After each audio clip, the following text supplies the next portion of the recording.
Hello again, everyone. Edwin Learnard back once again in this YouTube astrological segment.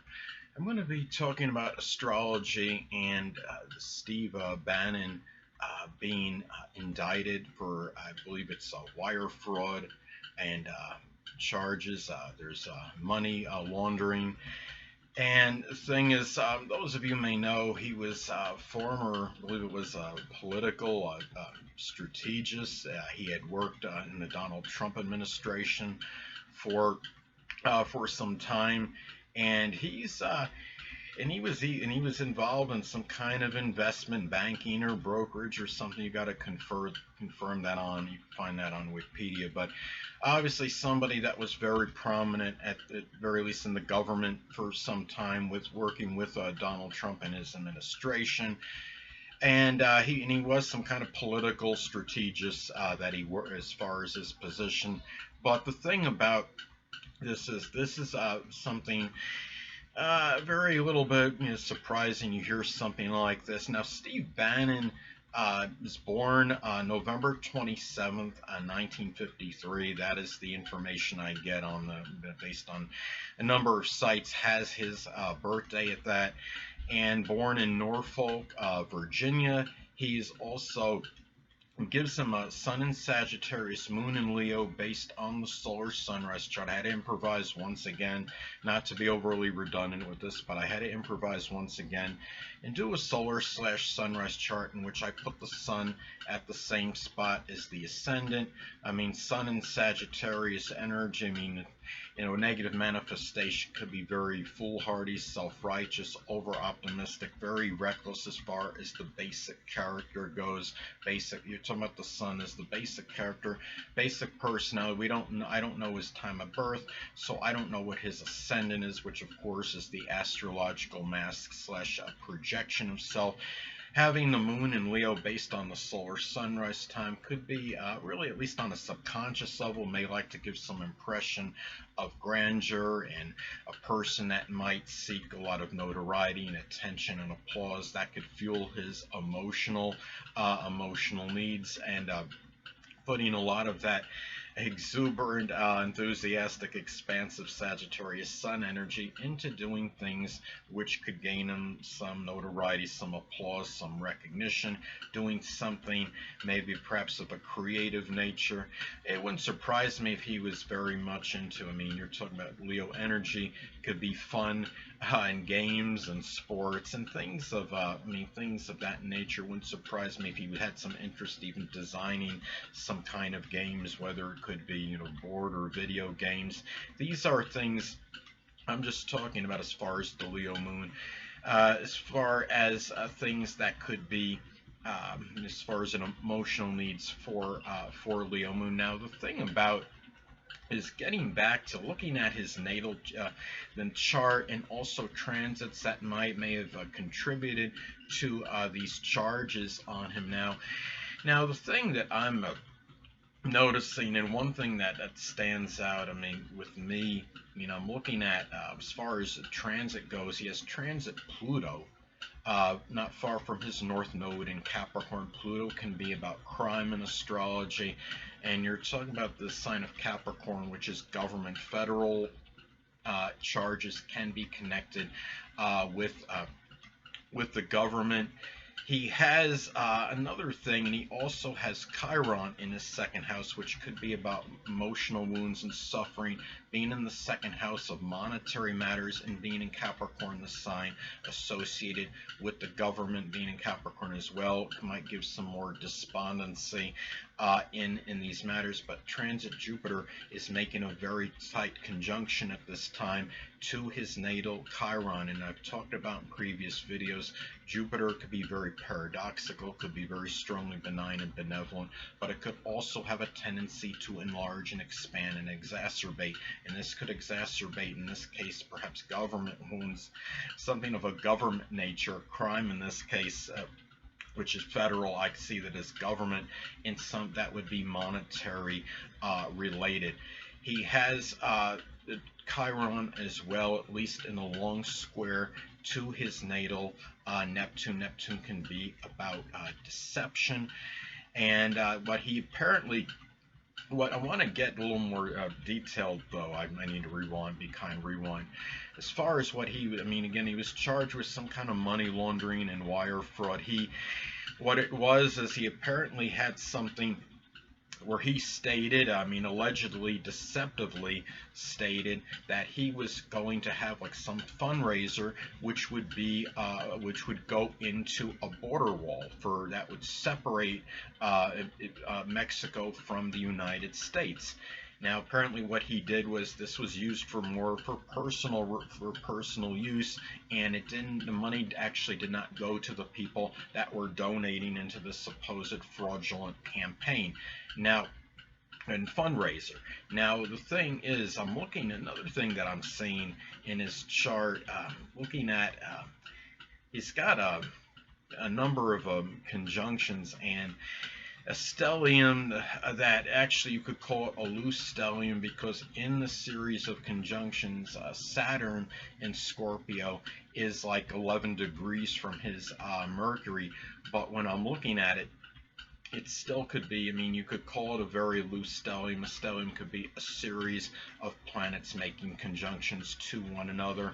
The planet, the beginning part of this, Mars, I mean, of course, that's action in Libra. Then it hits Neptune. Neptune is about deception. When you look at, I want to go back again, when you're basically you're dissecting or delineating a stellium, it's a very systematic process. You start out with the first planet in it, and that is at the beginning, that is the action point, which ends with the last point. The final, what it actually ends with, is the last point or planet of the series of stellium in that stellium itself. So in this case, you're talking about starting out with Mars, the action planet, then hitting Neptune. Neptune can be about deception, and then at least a long conjunction to Saturn. Interesting that Saturn you could see as restriction or like a wall. We're talking about, I mean, something about the border wall that was that really, I mean, money going into a border funding for a border wall. That actually was not the case. Then the long conjunction from Saturn to Mercury, something that was communicated at some point. And then Venus, it ends with Venus in surreptitious, sneaky Scorpio in the 12th house of deception. And it starts out with an action plan for deception, which is Neptune. It ends with something with Venus that's very money related, that was done in a very, perhaps really in a way where he may have been surreptitiously taking this money for himself, and it was done, and the fact in the 12th house of the hidden, based on the solar sunrise chart, made it where perhaps it took longer to actually realize what he was really actually doing. So, and also his sun in Sagittarius is at a critical degree based on the solar sunrise time, 4 degrees, which could make it more prominent and more pronounced. Some other things I'm looking at in this chart, he's got transit Neptune in the 4th house right now in the solar sunrise chart. That could be an indicator of some kind of really the dissolving and dissipation of one's home life, but it could also be an indicator of imprisonment being one's home, prison being one's home, because Neptune is about imprisonment. The 4th house is, of course, about the home life. He has transit Chiron in Aries in that 4th house as well. Transit Chiron can be about wounds, emotional wounds, and suffering in the 4th house, that latter part of life.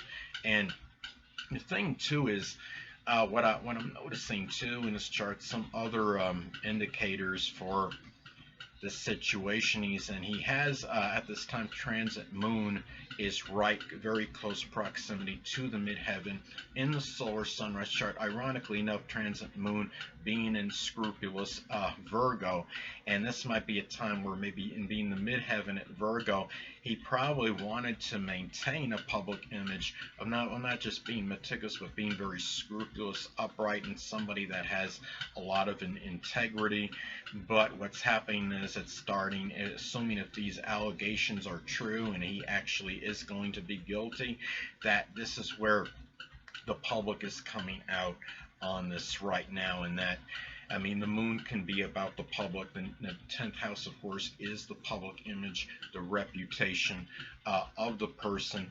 And the thing about this too is it's also at this time making a square to his natal Jupiter in Gemini, which could obviously be exaggerated, really distorted emotional energy, and since you have Gemini involved in it, it could be very. I mean, this is something that probably caused a very strong emotional reaction, very high-strung, excitable emotional energy perhaps at this time, given that you're talking about the square between transit moon in Virgo and his natal Jupiter in Gemini. And also, too, interestingly enough, that he has Jupiter in Gemini, and I've talked about Jupiter again before, about being very paradoxical, ability to not just being very benign and benevolent, but it could also have the tendency to enlarge and expand. Sometimes it can, Jupiter in Gemini might enlarge garrulousness and over talking,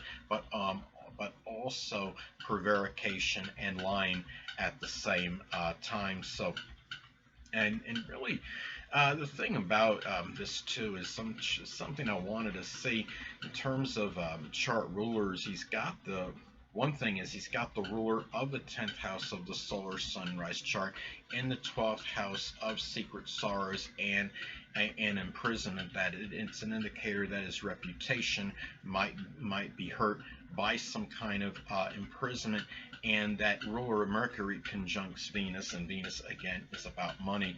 He does have Venus being in Scorpio. Of course, it's in its detriment in the sign of Scorpio.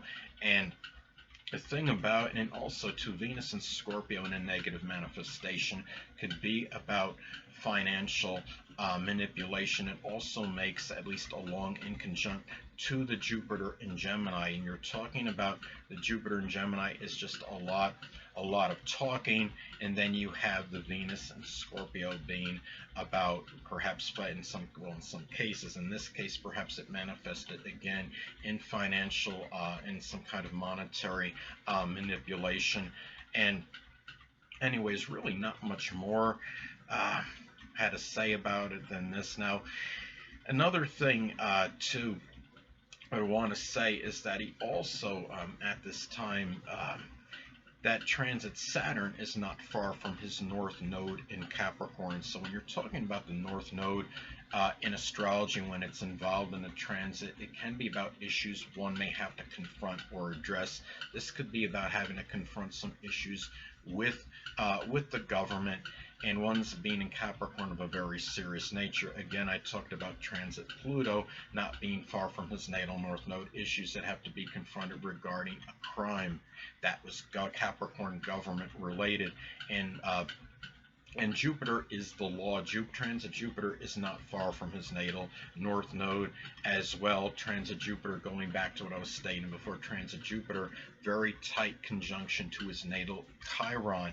That could be about suffering and wounds connected with the law. And this is something with Capricorn, again, something with the government. He also has, based on the solar sunrise time, he has the moon conjunct Pluto in Leo, so then it's negative in the 9th house of the law in publishing and global communications. The moon can be connected with the public. Pluto can be associated with crimes, manipulation. The fact that it's in Leo would be on a grand scale. Leo is very grandiose energy. It's very large energy. It's done often where notoriety, acclaim, attention is received for. Hold on a moment, people.